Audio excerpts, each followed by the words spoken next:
Olá pessoal, no vídeo de hoje eu trouxe mais um vídeo um pouquinho diferente para vocês.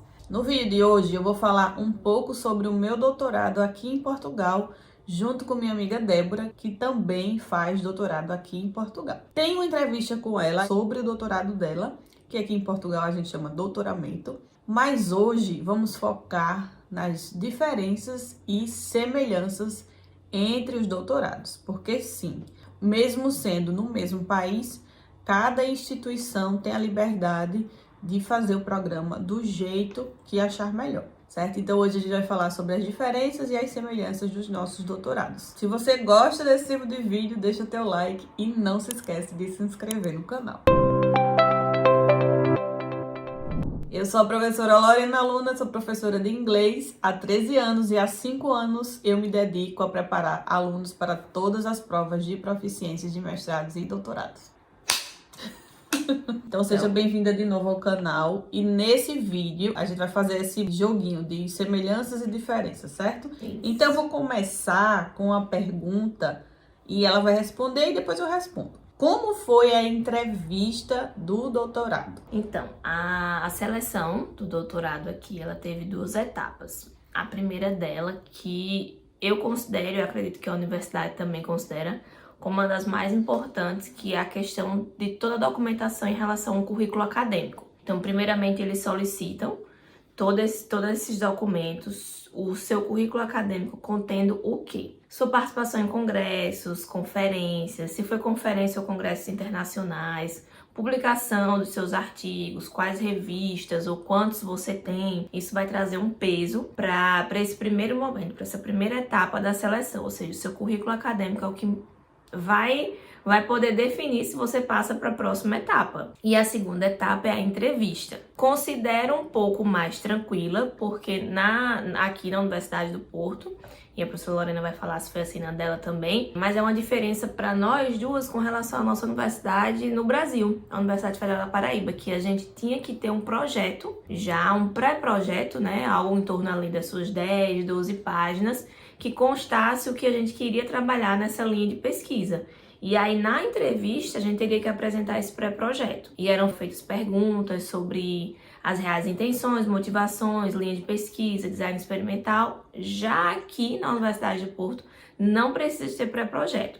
Mesmo você fazendo um doutorado, não é? Não sendo mais um mestrado, sendo um doutorado. Você não precisa apresentar um pré-projeto. A entrevista vai constar uma checagem do que você colocou no seu currículo acadêmico, suas skills, suas habilidades com relação à língua, a segunda língua que você fala, os artigos, aonde estão. Eles vão dar vão conferir aquilo que você colocou e conversar com você por que você escolheu aquela universidade, se você realmente leu com relação aos pressupostos daquela universidade, unidades curriculares, suas intenções, com relação ao orientador, orientadora, se você já tiver. Isso conta muito, que no meu caso eu já tinha, que é a professora Juliana, que está na sub-área da psicolinguística. Então isso favoreceu também mencionar que eu já estava, digamos, encaminhada, de certa forma. Isso conta muito. Por que você escolheu a psicolinguística? Eles vão perguntar o tema da sua dissertação, que você apresentou no seu mestrado. E aí eles vão começar a entender e dali extrair, realmente vai ser classificada ou não. Eles vão realmente conhecer você. Então são essas 2 etapas. Que, claro, a gente fica nervosa, né? Embora a gente tenha o conhecimento e todo o currículo acadêmico vasto e apropriado, mas a gente fica nervosa, mas foi tranquilo, de certa forma. E a entrevista foi online? Foi online, boa. A entrevista foi online, todo esse processo eu enviei por e-mail, a documentação. E você estava no Brasil, né? Eu estava no Brasil, exatamente.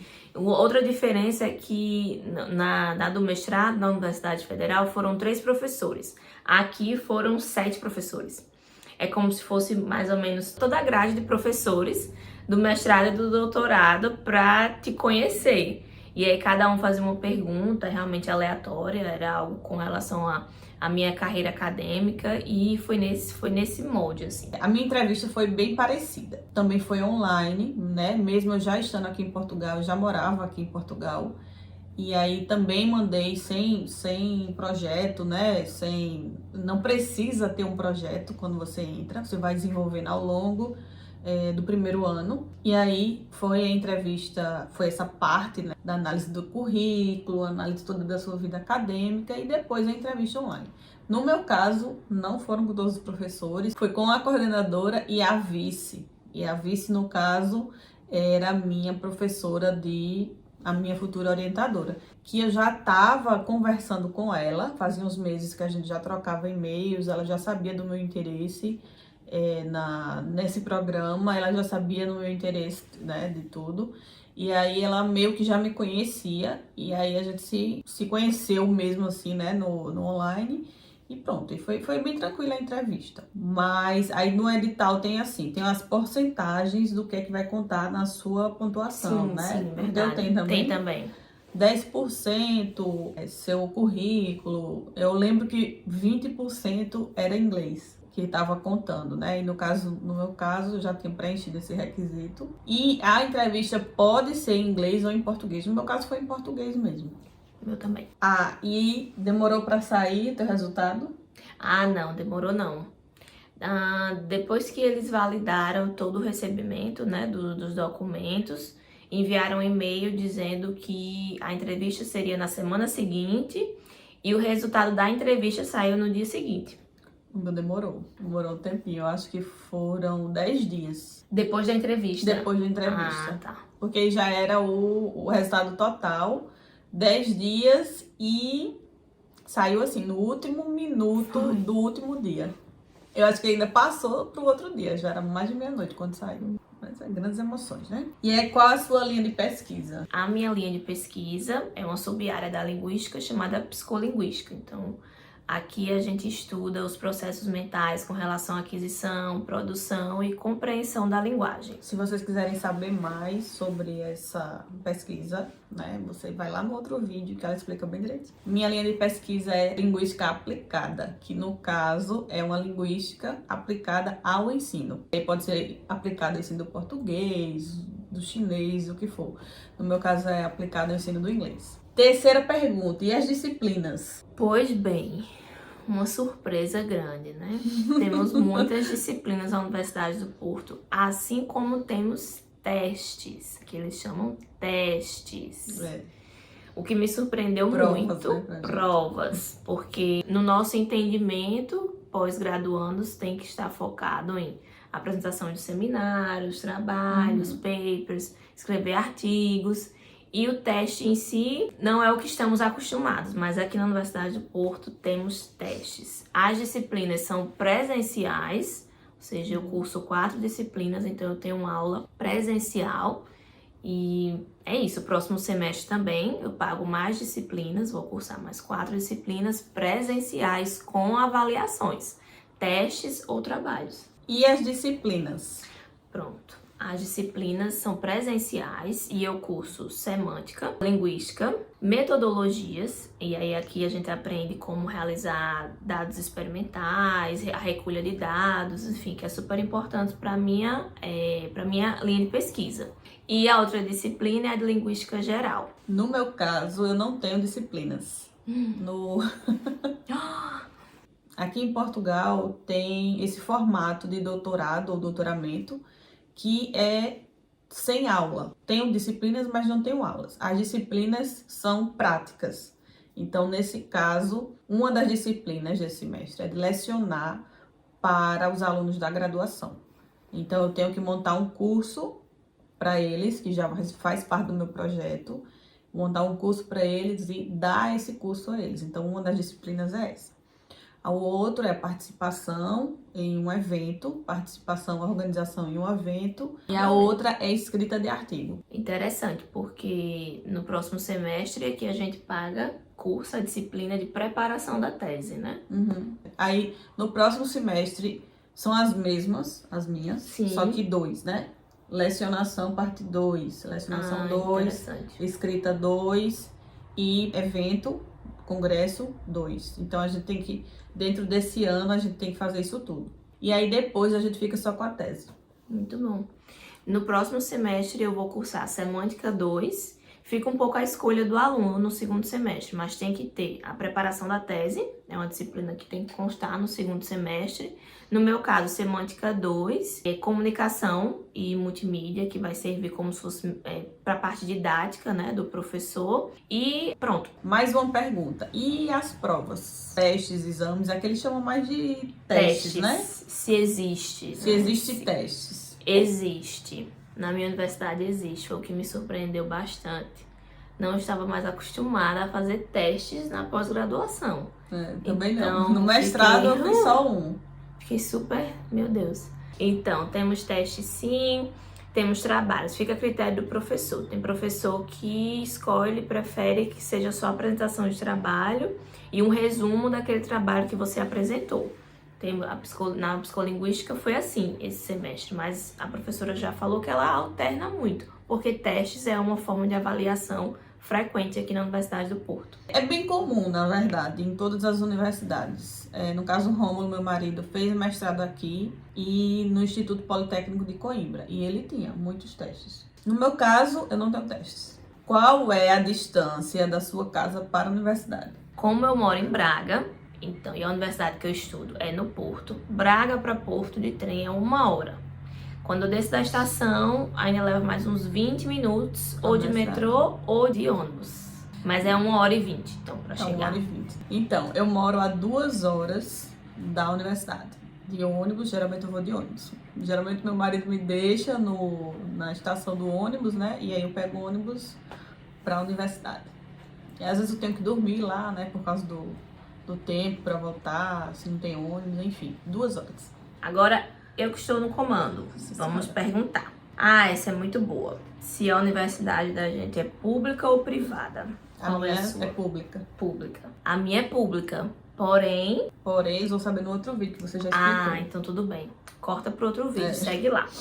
Próxima. Quantos anos tem a universidade? A sua universidade? A minha universidade tem 464 anos. É a segunda universidade mais antiga de Portugal. Meu Deus, um bebezinha. Então, e a minha, tá no auge, na flor da idade. A minha tem 112 anos. É nova, né? Comparada Qual a sua impressão dos seus colegas de turma? Ou melhor, a gente pode tentar conversar aqui como foi a troca, né, por sermos estrangeiros, como foi a troca e o envolvimento com os demais alunos e colegas de turma.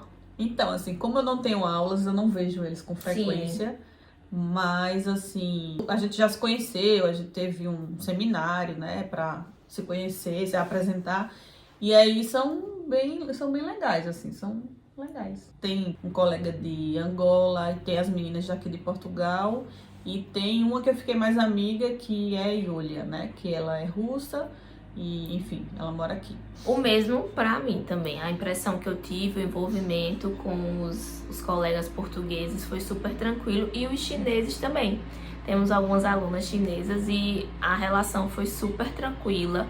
De apoio, de ajuda mesmo, e até de saidinhas, assim, pra tomar um café, com as outras brasileiras também. Então, somos uma turma que tivemos uma proximidade muito boa, nos demos muito bem. Outra pergunta, ou melhor, né? Fale da sua orientadora, no sentido de você já sabia que queria essa professora, e assim, qual a sua admiração, ou como é que tem sido o relacionamento de vocês? Então, bem tranquilo, ela é uma pessoa bem tranquila e eu já sabia que queria ser orientada por ela. Quando eu procurei a universidade, procurei pelos programas e pesquisei sobre os professores, eu achei um artigo que ela tinha feito sobre ensino, né, da segunda língua. O ensino da segunda língua para fins específicos, ela trabalha muito com isso. Então eu já fui para essa universidade também por causa dela e comecei a trocar e-mails e tal, achei ela uma pessoa bem acessível, né, isso é muito importante também, muito acessível. No primeiro encontro nosso presencial, somos nós que escolhemos os orientadores. Não tem essa também? Também. E na primeira, assim, bem na cara, sem formalidade, eu disse, professora, eu quero a senhora como minha orientadora. Ela disse, Lorena, que legal, não sei o que, então vamos lá. Então a gente se adicionou no WhatsApp e a gente conversa pelo WhatsApp. Muito bom. Comigo foi uma experiência de do fato do meu mestrado ela já ser a minha co-orientadora, a professora Juliana. Então, eu vim para cá por causa dela, porque a psicolinguística tem sido bastante desenvolvida através dela, e eu queria esse espaço, queria poder contribuir e ter as ferramentas necessárias que eu encontro na Universidade do Porto. E a nossa relação é realmente muito tranquila e de muita orientação. Então, temos reuniões constantes, fazemos as nossas trajetórias, aquilo que a gente quer, trajetórias futuras, aquilo que a gente tem pensado, com possíveis artigos, e todo o know-how dela é muito importante. Toda a carreira acadêmica dela realmente é muito importante e admirável. Então a gente tem uma relação muito boa, ela me deu um suporte muito grande quando eu cheguei, em termos de coisas mínimas que a gente precisa, né? Quando a gente está na universidade, e ela como orientadora serviu como uma base, tem servido como uma base muito importante. Então a gente tem estreitado laços. E as questões acadêmicas, eu vejo que ela tem domínio e consegue me ajudar. A minha, ela faz parte de um projeto do Erasmus da Realidade Virtual, para o ensino de línguas, esse projeto. E aí ela me convidou para participar das reuniões e tudo mais, bem legal, assim. Ela é bem acolhedora. E ela é portuguesa, a minha. Uhum. A minha é brasileira. Bem pontuado. Nossa última pergunta, que é com relação aos idiomas. Que línguas são faladas nos corredores e nas salas de aula das nossas universidades? Os idiomas, né, segundo o edital, os idiomas são português, inglês e francês. E as aulas podem ser dadas em qualquer um desses idiomas.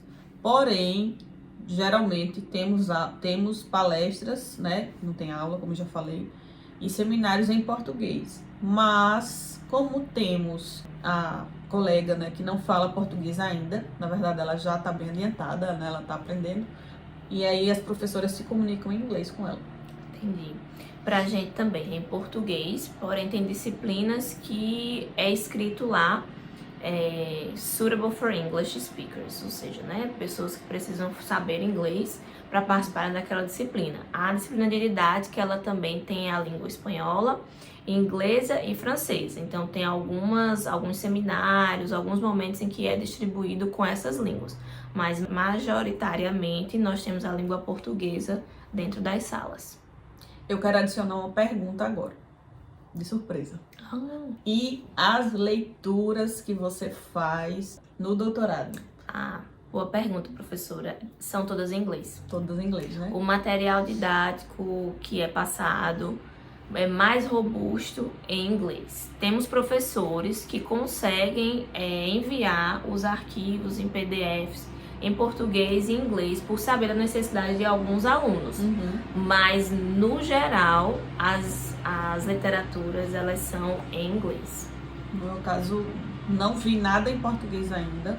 Todas as leituras são em inglês. Não achei nada em português por enquanto, então, assim, é interessante isso, porque a gente estava até falando sobre isso de um seminário. Mas hoje em dia, se você quer ter uma visibilidade no mundo acadêmico, você vai precisar escrever em inglês. Isso aí não tem para onde correr. Isso. É verdade.